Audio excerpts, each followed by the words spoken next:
काय हो बारामतीच्या मोठ्या ताई, तुम्ही तर मागे म्हणाला होतात की मराठा आरक्षणाव्यतिरिक्त आणखीनही महत्वाचे प्रश्न राज्यात आहेत. आठवत नसेल ना तर ही स्मरणगोळी तुम्हाला मी देते. पवार साहेब दोनदा नाही 4 वेळा मुख्यमंत्री होते. तेच नाही, आतापर्यंत 11 मुख्यमंत्री मराठा समाजाचे होऊन गेले. का नाही दिलं हो तेव्हा मराठ्यांना आरक्षण? तुम्ही आपल्या 50 वर्षाच्या कारकिर्दीत पवार साहेबांनी अनेक मोठी पदं भूषवलीत आणि राज्यातही त्यांच्याच विचाराचं, त्यांच्याच मार्गदर्शनात 15 वर्ष सरकार होतं. तेव्हा का नाही हो तुम्ही दिलत मराठ्यांना आरक्षण? 2014 ते 2019 मध्ये पहिल्यांदा 14% आरक्षण मराठ्यांना देवेंद्र फडणवीस यांच्या सरकारने दिलं. पुढच्या 2.5 वर्षात तुम्हाला आणि तुमच्या महाविकास आघाडीला ते टिकवताही आलं नाही हो. त्यावर बोला हो बारामतीच्या मोठ्या ताई. पुन्हा महायुतीचं सरकार आलं आणि मुख्यमंत्री एकनाथ शिंदेच्या नेतृत्वात पुन्हा एकदा 10% आरक्षण मराठा समाजाला दिलं.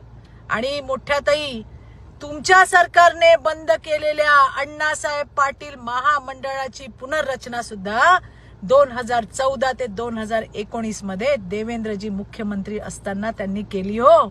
आणि आता लाखो मराठा तरुण तरुणी उद्योजक बनलेत.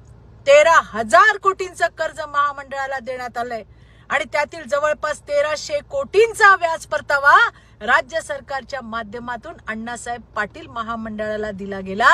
जे महामंडळ मराठा समाजाच्या तरुणांसाठी होतं ते तुमच्या सरकारने बंद केलं. तुम्ही त्यावेळेला कुठे होतात हो मोठ्या ताई बारामतीच्या?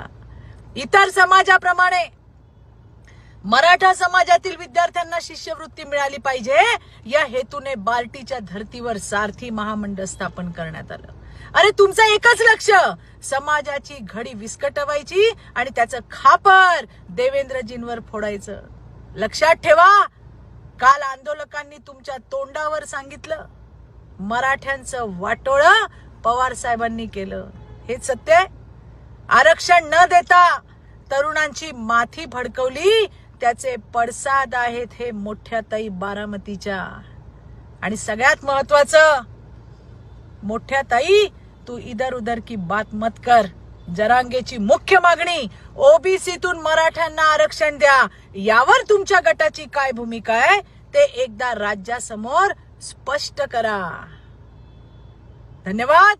जय हिंद, जय महाराष्ट्र.